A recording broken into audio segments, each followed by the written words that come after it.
This Friday, we're acknowledging and discussing the shift in Saturn from Pisces to Aries, with the acknowledgement that it'll go back into Pisces later this year, of course. It will, yes. So during Saturn and Pisces, my experience has been that like time has felt really weird. Even in remembering timelines, it's like, I mean, COVID is part of it, but Saturn wasn't in Pisces at that point, at the Right. beginning, right? But in recalling the past 5 years, I Yeah. don't know, is it like that for you? Like there's nothing linear about it. And Saturn rules time, if anybody's wondering why I brought that up. Yeah. Yeah. Well, and I like what you said. And based on that note, I'll take it back a few beats. So we talk about the personal planets. The sun is like your authenticity. The Mercury is sort of your beliefs and opinions. And then we carry on. Saturn stood out to the ancients who didn't have TV but had the entire sky to watch as the furthest planet one could see with the naked eye. And so it became sort of a symbol of time and established authority. And it's sort of related to that New Year image of Father Time and then Baby New Year. Father Time is kind of like Saturn in our lives. So it can define endings. It can define a period of barrenness, like in the winter when there are no deciduous trees with leaves, when there are no plants above ground. It's a period of rest, but it can also be a period of antagonism. It's excellence and it challenges you to be excellent and develop mastery. And so that can be tough. It's not a soft sign. And Pisces being the softest, that must have been a terrible combo for Saturn, right? I mean, it's interesting. I was thinking about this before we came on, the idea that, so Saturn in Pisces has like no dignity. It's peregrine. Um, and then in Aries, it goes into fall.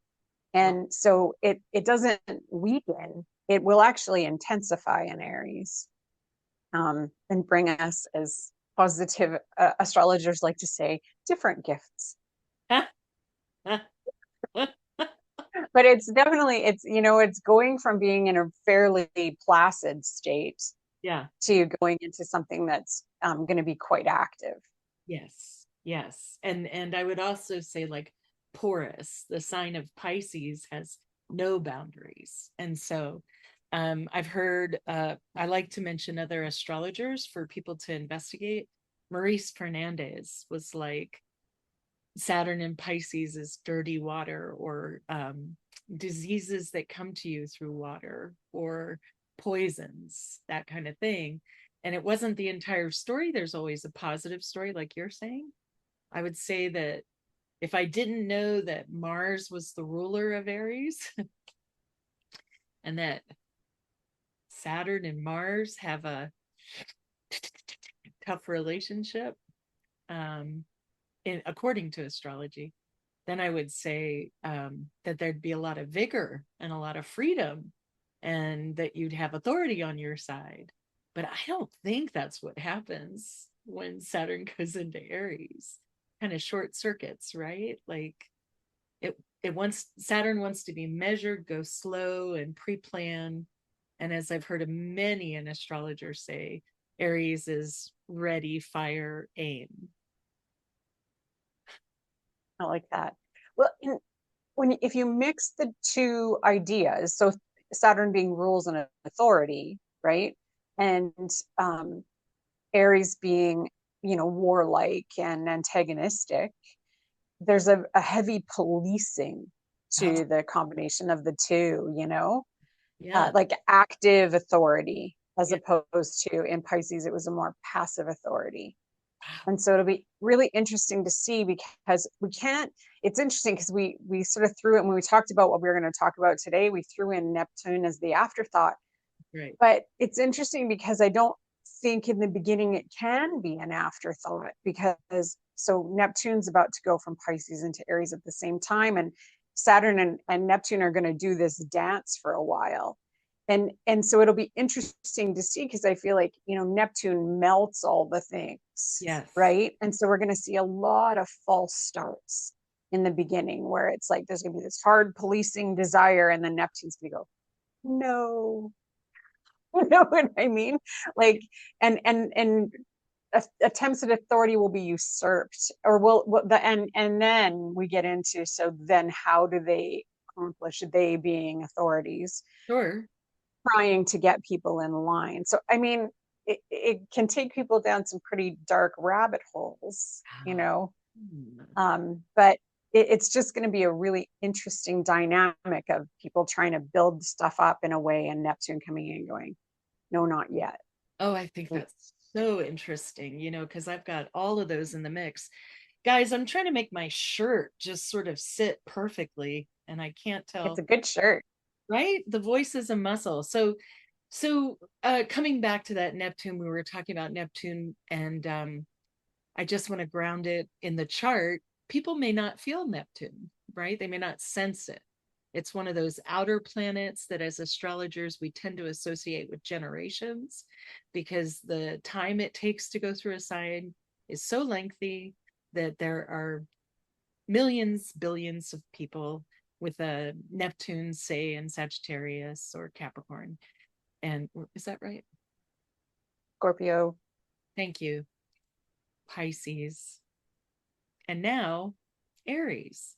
And so you may not feel it, but for somebody like me who has Neptune right at the front door, so to speak, right at the ascendant, that's the first thing I sense.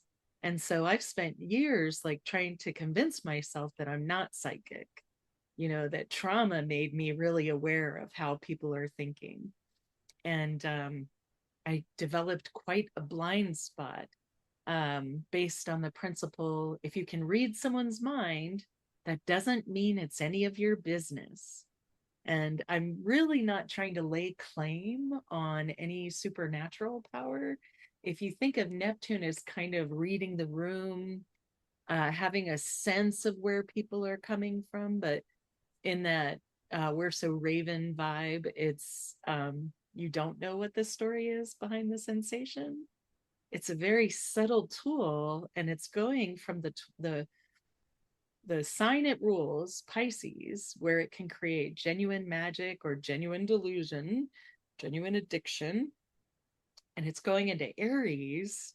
I know we're talking about Saturn, but since these two are going to group together quite soon in Aries, what happens to Neptune when it goes into Aries? What? The illusion that things can be accomplished faster? The delusion that we can just go.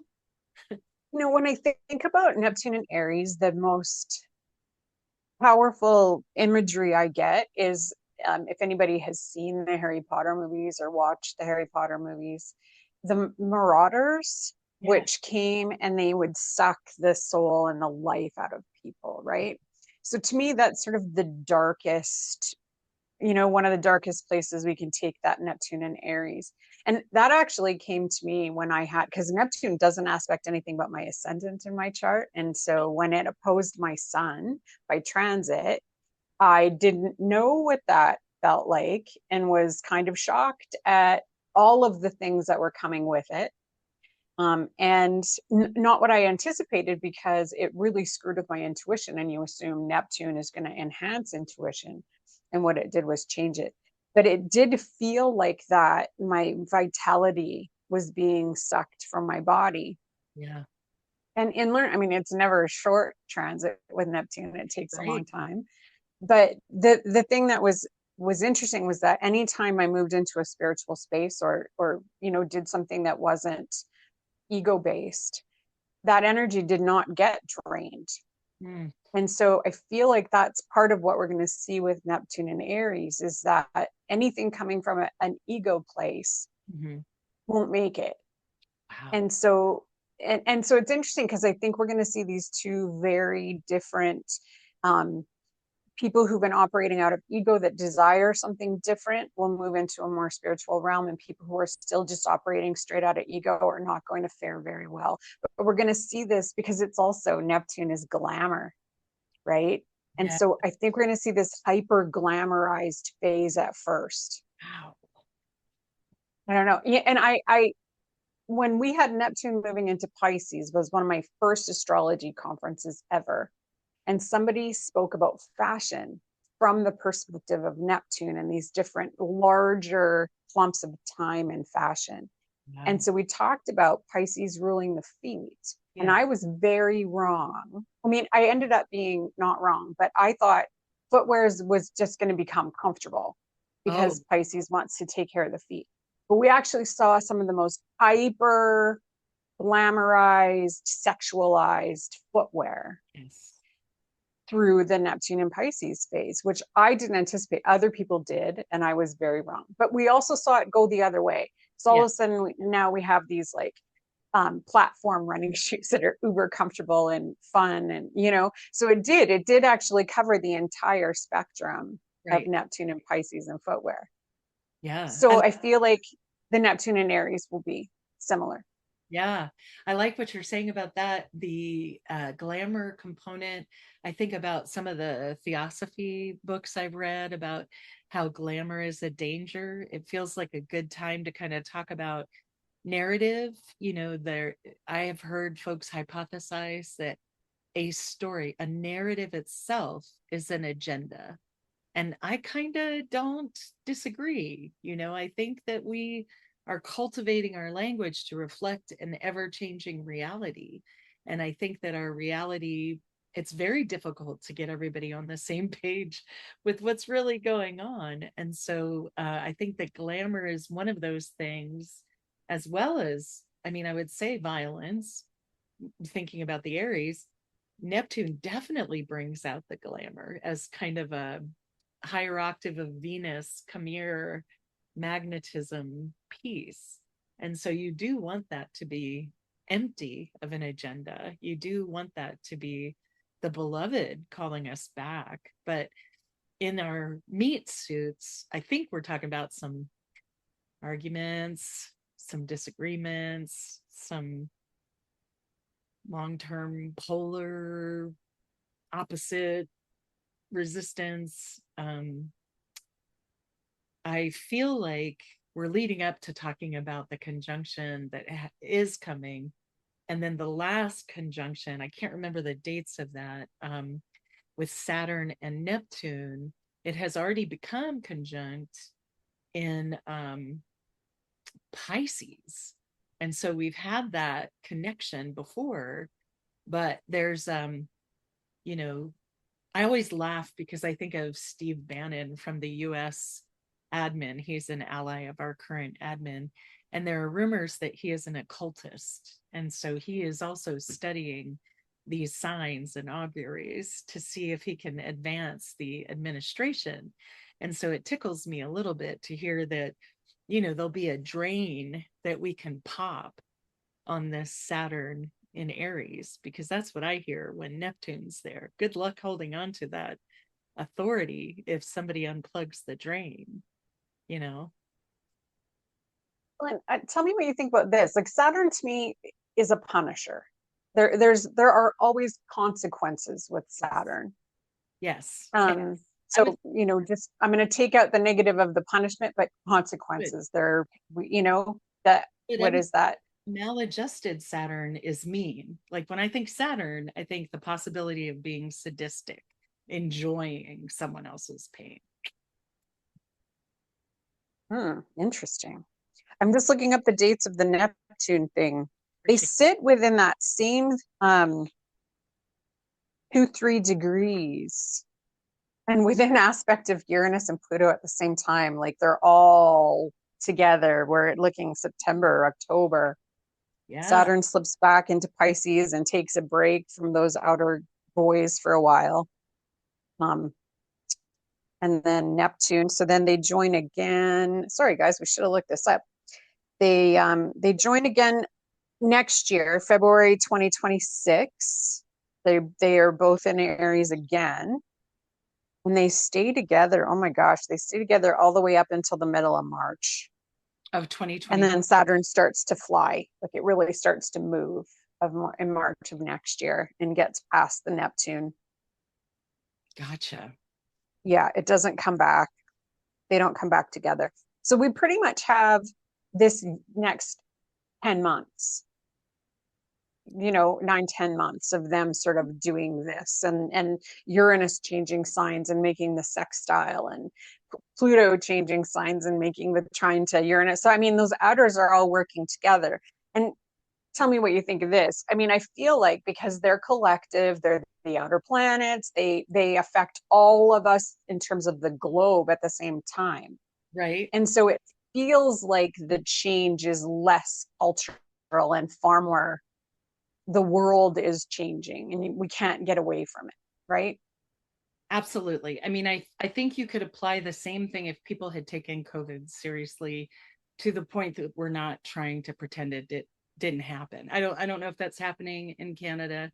In America, they've just shut down boosters. They've just shut down investigating a bird flu vaccine, and it's a free fall. And so I would say that COVID piece is very Neptune Pisces, right? Conjunct Saturn, because it's just a drain that we're not acknowledging, and just to continue to be clear, we are looking at the stars and the star systems and finding the best way to get through it and acknowledging the difficulties of getting through it. So when you're hearing like 4 or 5 different things, we're offering opportunities for folks to get away from the less good, the messed up outcomes, the fights. We want you to avoid fights. We want you to process your stuff and get through it. And with Saturn, let's go back to last week. What would be a charity that we could provide? This feels like one of those possible care packages to soldiers or care packages to veterans. Donations to higher institutions, Mm, right? Because any institution, Saturn is attached to all the bigger structures, yeah, right? So anything that has to do with that yes, is a welcome Saturn thing, right? yeah, yeah, Absolutely. Well, and the thing to me that's really interesting is that we've glamorized ego for so long, yeah. and neither Neptune or Saturn are very interested in fulfilling those desires Isn't that at all.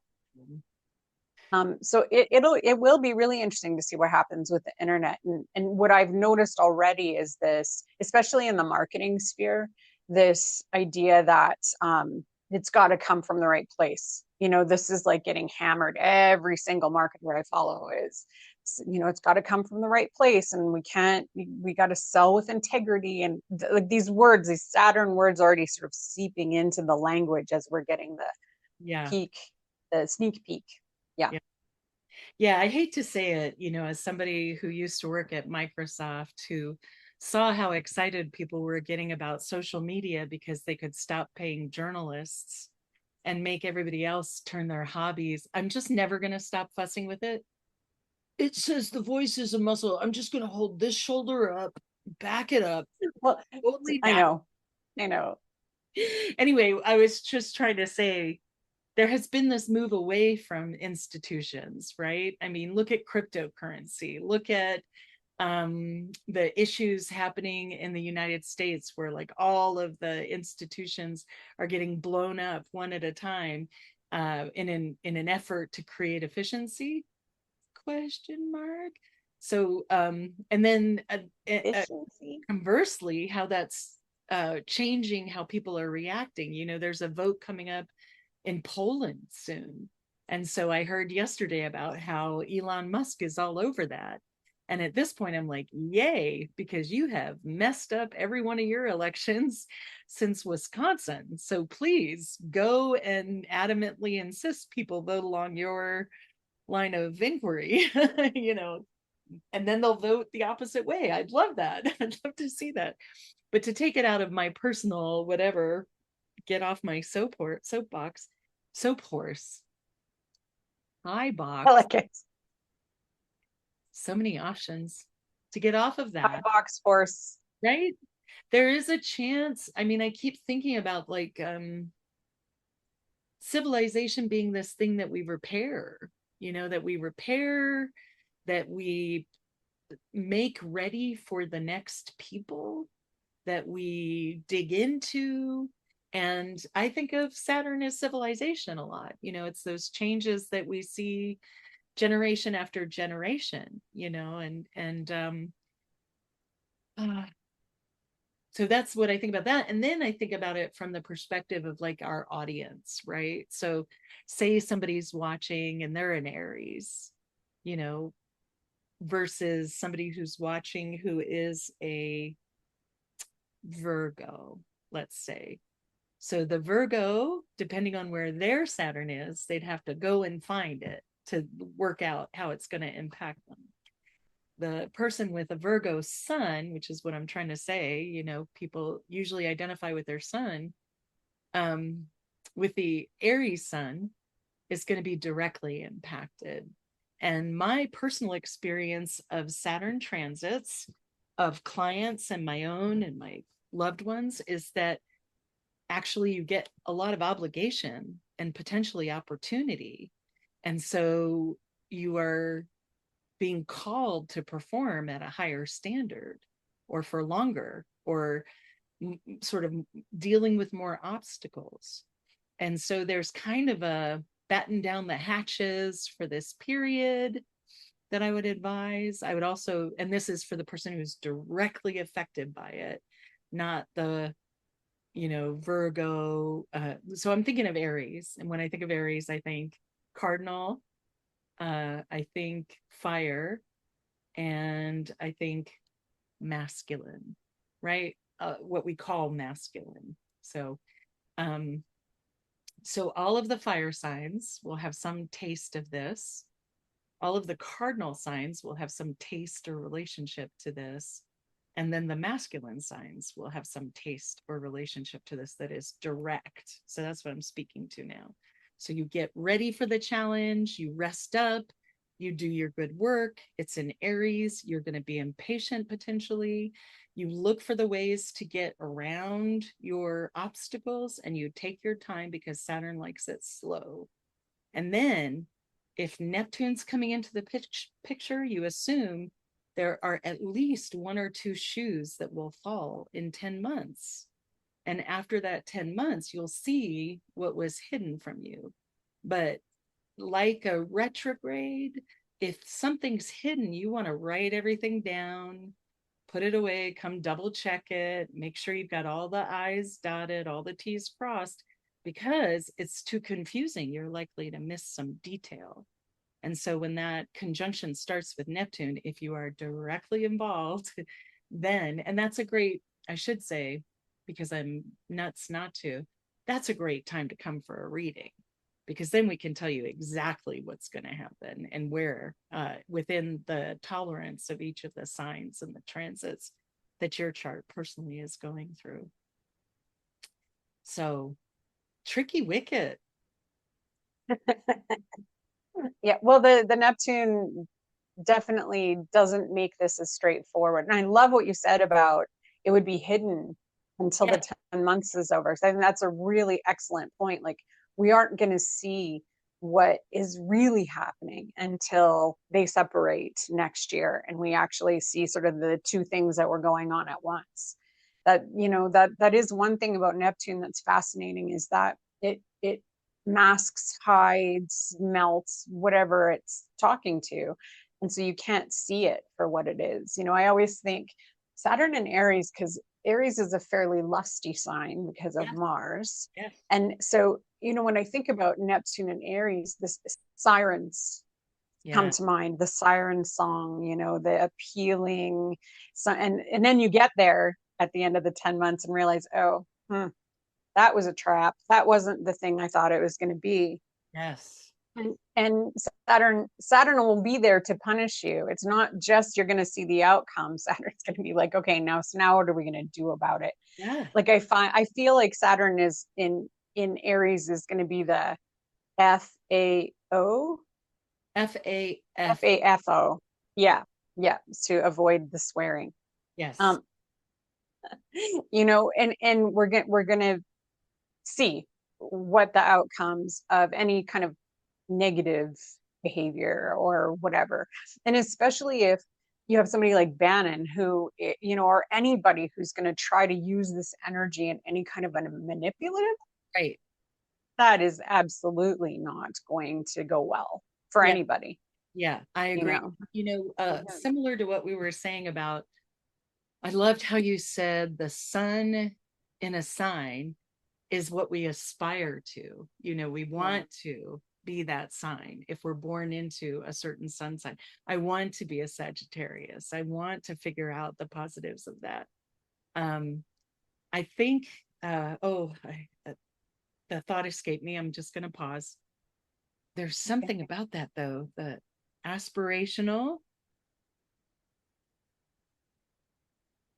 Oh, it's gone. It'll come back. There's something That's about that. okay. Yeah, yeah, it'll come back. I feel like that's something though, that aspirational side of Aries is something we don't talk about nearly enough.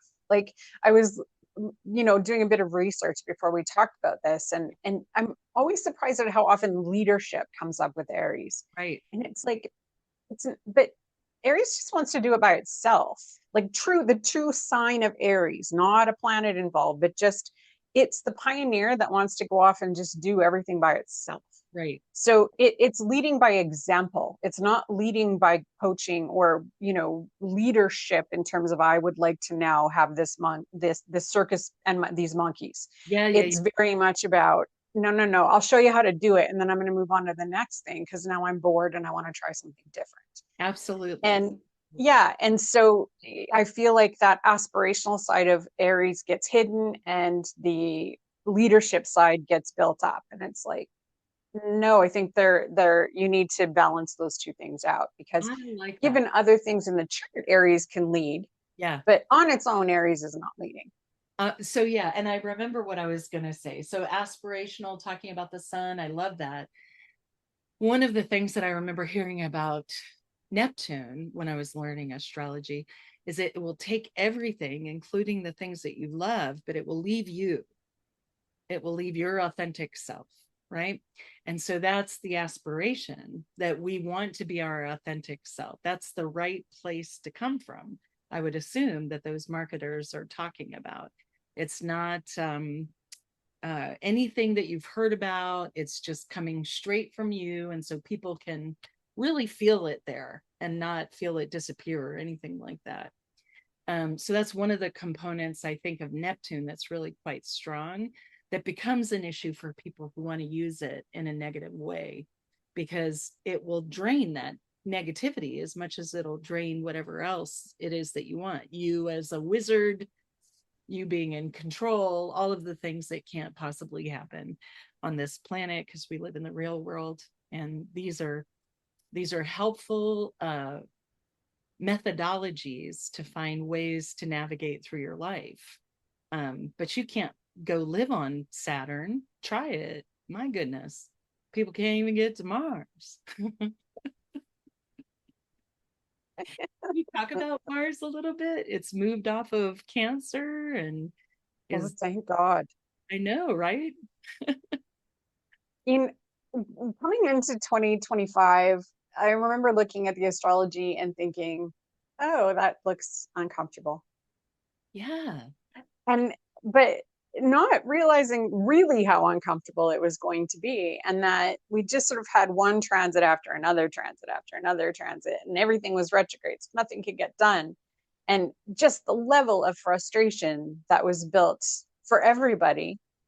And then at the same time, you have Mars in Cancer. So when any sign is in Cancer, it's being ruled by the moon, and so it's constantly changing, Yes. and it's our emotions. And so here we've got the aggressive, angry planet being ruled by something that's changing every 2.5 days. So guess what? People were moody. People changed their minds. People were tired. People were emotional. Like it was just a lot. And so it moves into Aries or to Leo. And it's less like that, but now everybody feels they need to justify all of the emotions that they had. A little bit defensive, a little bit defensive. I felt that. Right? Even for me, a little bit defensive, right? A little bit. Mm-hmm.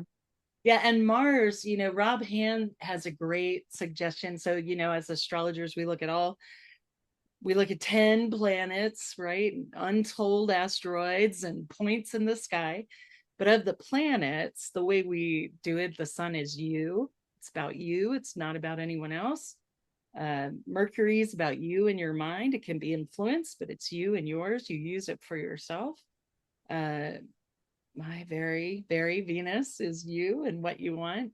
And then when Rob Hand gets to Mars, he says that's the beginning of the collective work, and that our Mars is not for us to satisfy ourselves, it's to work with the community to figure out how these resources go in, which is interesting because as I was taught, Venus tells Mars what it wants.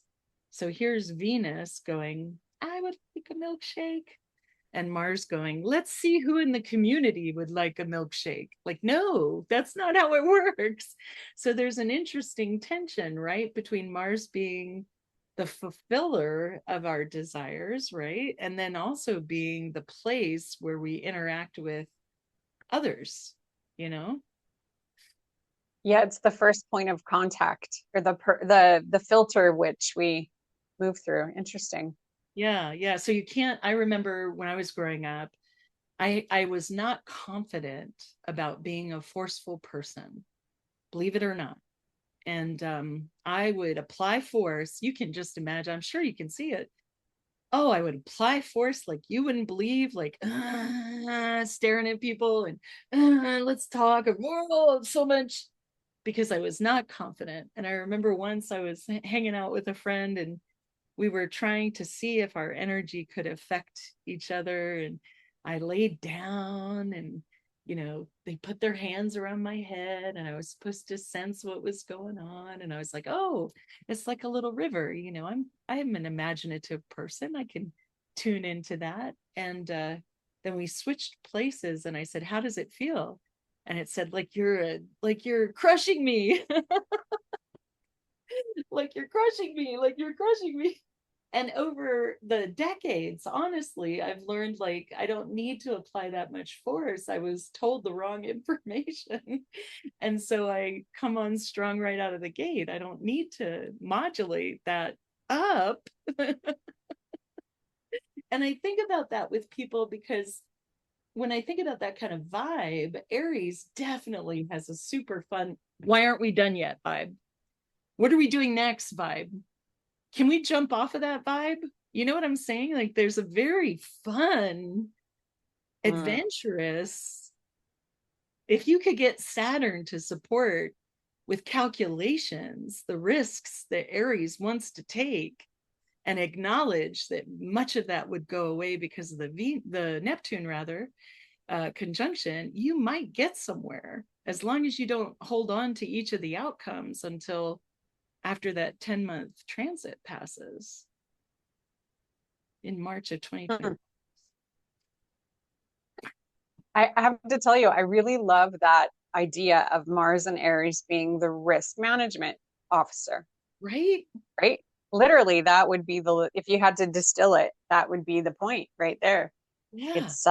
Yeah, absolutely. And we won't actually know what the risks were because Neptune will withhold it or obscure it Maybe that's a blessing. until, Maybe that's yeah, yeah. I mean, it's never one way or the other, right. it's never, it's not. I mean, what you guys are going through in the States right now is hell. It's awful. But was it necessary? I can't tell. I can't tell. I Right, can't. because you're in the middle of it. And so I guess that's kind of the point, right? That's sort of like what we're talking about.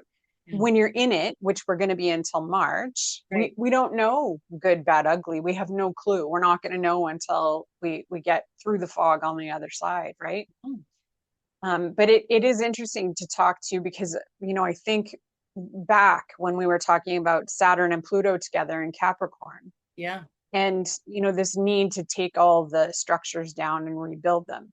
Yeah.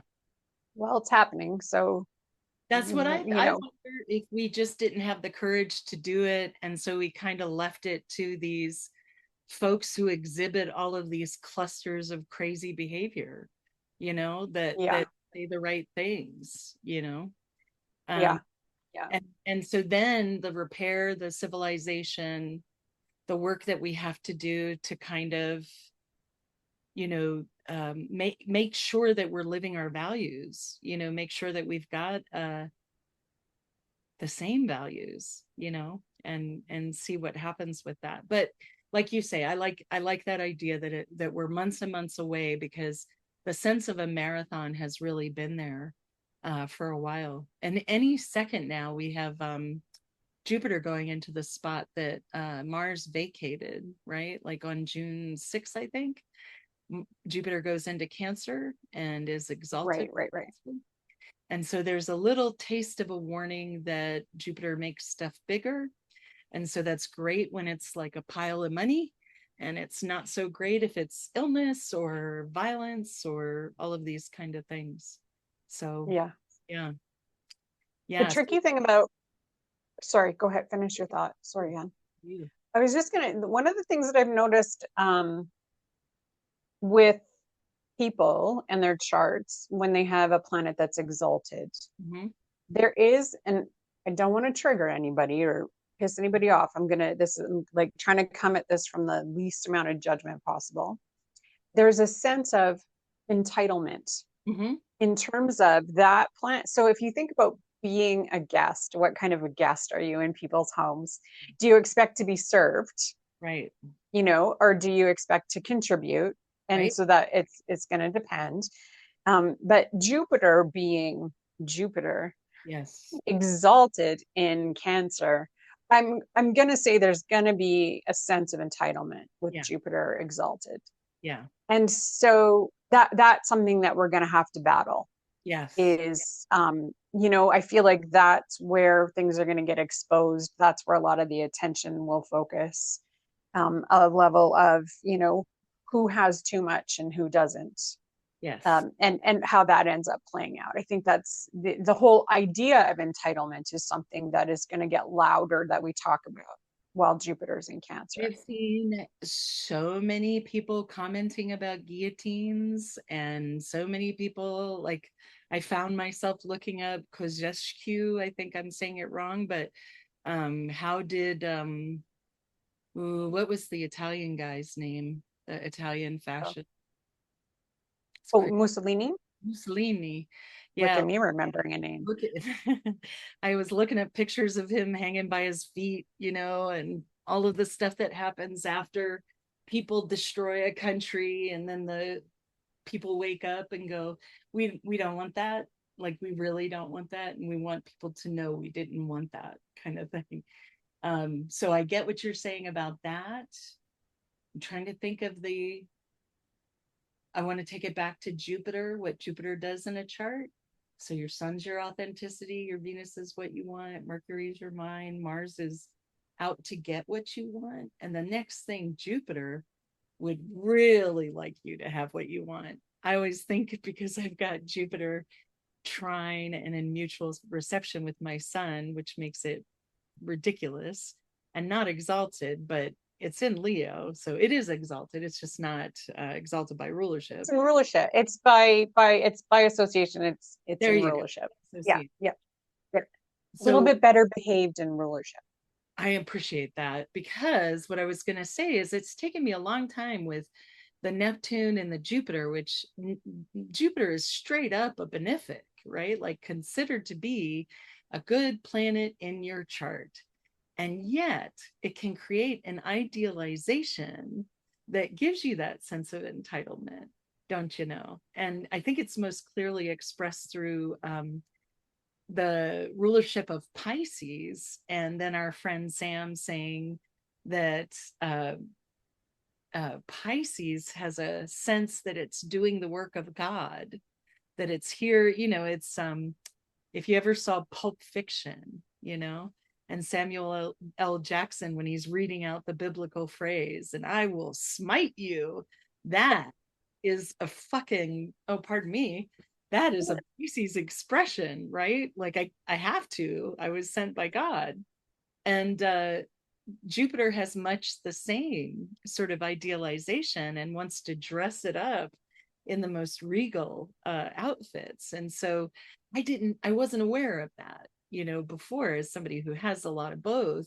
And so I kind of have had to say goodbye to a lot of the things that I idealize that were behaviors that just I thought I was elevated because of the state of these planets. And so there might be individually a sense of elevation for the Cancer suns, for people with different planets in Cancer. There might be this sense of like, all of a sudden I've made it, I'm comfortable. And there could be really great opportunities coming for you. And yet there's also the cultural phenomenon of making our problems and our successes bigger. Yeah. And I just want to add to your description of Jupiter, which I think is really important in terms of like as a collective, because Jupiter rules our beliefs and ideas as Yes. well. Right. And so I feel like with the two planets in Aries and then with Jupiter in Cancer, there's going to be some kind of reckoning around, our beliefs and the ideals that we've held to be true that might not necessarily be true for everybody. That's right. And I mean, so Jupiter in Cancer is going to come along and it's going to square the stuff in Aries. And so we're likely, while that's happening, we're going to see conflict because squares create conflict to then go to a resolution, right? Yes. And so we can't escape that Jupiter is going to come in and square for anybody who has the placements in Aries or in Libra or in Capricorn for the opposition. There's going to be some kind of conflict in terms of your ideas and beliefs and where you've come from in terms of integrity, right? Because we haven't said that word yet, but integrity is a really important part of that Aries Libra axis. I like that. And so it'll be, yeah, I mean, it's really interesting because I feel like the longer cycle of what we've been seeing over the past 10, 15 years, we're going to see some reckoning now. Yes. Right. Yeah, And absolutely. a lot of some reality checks in terms of, where everybody fits and what needs to happen collectively. Pluto's in one of the most collective signs as it's going in, finally in Aquarius. Yeah. So it'll be really, I mean, it's been beautiful to watch in the sense that seeing people being motivated collectively and being mobilized, that's the word, mobilized collectively. I mean, the news is trying really hard for us not to know that this is happening. But if you're on social media, the worldwide crowds against any kind of dictatorship or that kind of energy is huge and beautiful, because that to me is like the best Pluto and Aquarius stuff you can get, right? Example, I don't know if you heard about this, but Trump has been trying to or I should say this administration has been trying to remove international students specifically from Harvard, and Harvard said no, pound sand, and then opened their doors to teaching how to recognize a dictatorship and let anyone take that class for free. And then you go online and there's a ton of people lining up to take that course. And I agree with you. There are so many different and unique voices that are tackling the same problem from different areas. And it's beautiful to kind of see them woven through all of the distress, the folks that are talking about mutual aid, the folks who are talking about how to care for each other, stealth activism.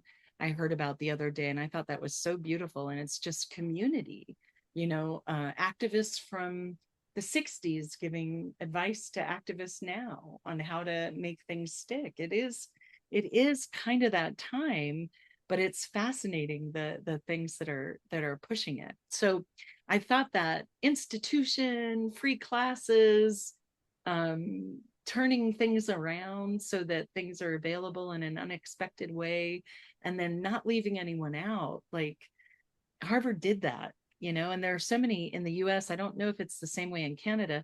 Land grant colleges who had so much money in their endowments that they have purchased tons and tons of land. And so they are solvent and then some.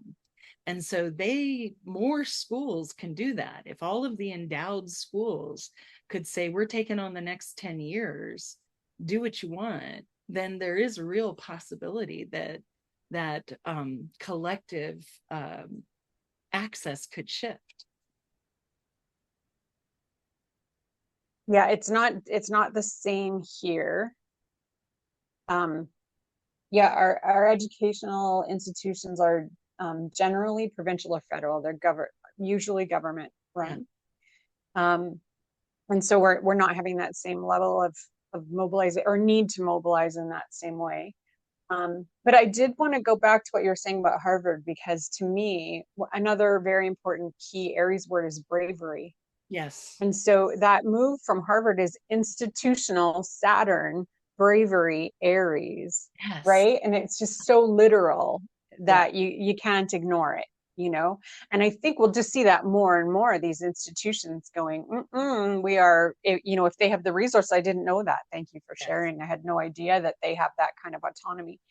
But so more of that institutional bravery. I'm noticing, judges now are separating themselves and doing things, right? So we're seeing more and more and more about these institutionalized things in the US, standing up and being brave. So that to me is very Saturn and Aries, and that's a beautiful manifestation of that combination for sure.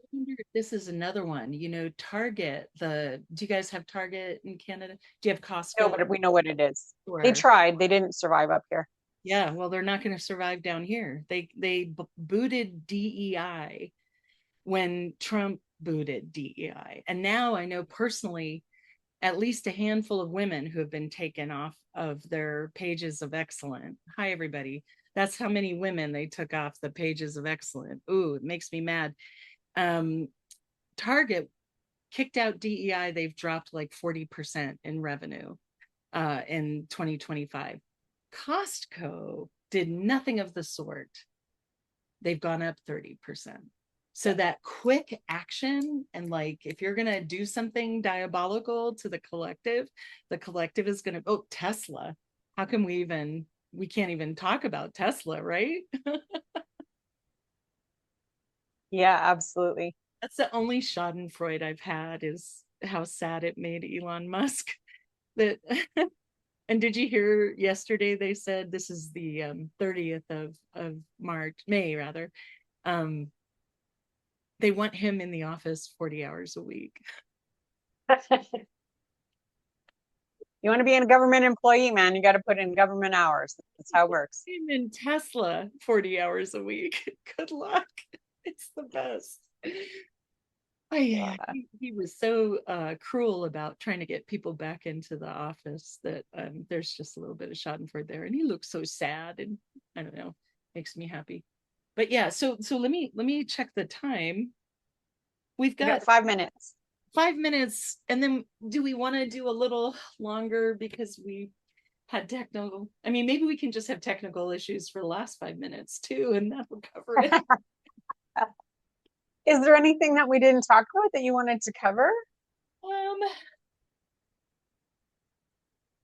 Much like in our planetary charities, a lot of this stuff works when we acknowledge and honor what works for us. And so for those of us who are in astrology, it is stuff like Saturn. I love Saturn. I try to honor Saturn as much as possible. I hadn't thought about Saturn in Aries, but maybe I'll go, I don't know, run headfirst into a tree or something to honor all of the all of the worst imagery of it. It feels like finally we're out of the drip dry, eternal, emotion wrenching time. And I think for a while we may be out of that. And for me, as a very watery person, I'm so relieved. Things that felt like they'd be sitting forever, like a brackish pond, have now moved on, and I'm so relieved. So I don't know if you feel like that, but I have an optimistic sense that even if we're fighting, we're not going to be wallowing in our soreness afterward. I like it. So from a completely biased point of view, these two planets are sitting in my first house, so I'm not feeling good about any of it because for those of you who don't know, if you have stuff in, that's the self, and so the transit becomes very personal. Yeah. And so right now I've got Saturn of restriction and Neptune of no boundaries having a fight in my and I have things at early degrees, so they're aspecting everything as well. And so it's like I'm tired and I feel bad about myself 90% of the time. It'll pass. But before we go, I really wanted to say something about Saturn that we haven't talked about from because I try to remember, the Vedic or Jyotish Yes. ideas as well, right? And so Saturn is the karma planet. Ah, When we talked about the FAFO, yes. right? And so to have Saturn switch out of such a porous, melty sign into something that's fiery and ruled by Mars, I feel like there's some interesting karma to come around for all of us in some way, right? But it'll just be more visible for some. Yeah, yeah, yeah. Yeah. And so something to keep in mind, this idea. The thing that worries me a little bit around that idea is that because we've got, Aries tends to get attached to war, and then if we think karma, it'll be interesting, like these very long war stories that we've had going on that have been reignited. It'll be interesting to see what happens with those, Yeah. what kind of karma needs to come up. Sorry. I've Oh, got the that's okay. coughing. Hmm. Yeah. Everything's stuck right here. Yeah, a little bit. A little bit Yeah. normally means I have more to say, but for what you were saying about karma, the only thing I would add is there's positive and negative karma. Hmm. You can harvest your karma or your karma can land on you. I agree with you. It'll be fascinating to watch. Uh, Hmm. and I guess, get a reading if you feel any of these energies moving you. And you can go to Sky Notes. You can leave a comment. You can tell us what you're interested in, and we can reach out to you. Absolutely. And we'd love to hear what people want us to talk about Yeah. Yeah. just for fun. But we're going to be here every Friday. Right. That's the best part. That's the part that Yeah, I'm excited about the most. exactly. What will we talk about next week, do you think? Oh, no. Hmm. Let's do the Jupiter. Yeah, that's absolutely Jupiter moving into Cancer. That is the perfect time to talk about that. Big and tasty. Yeah. Yeah. All right. We'll see. As Jupiter is big and tasty. All right. Thank you, Lillian Bennett. Thank you, Tracy Quinlan. So much We'll for see you next week. you. Yeah. And we'll see you all next week. All right. Somewhere here it says stop. Does it? Does it really say that somewhere? Pardon me. Do we have to stop? Would you? We're learning.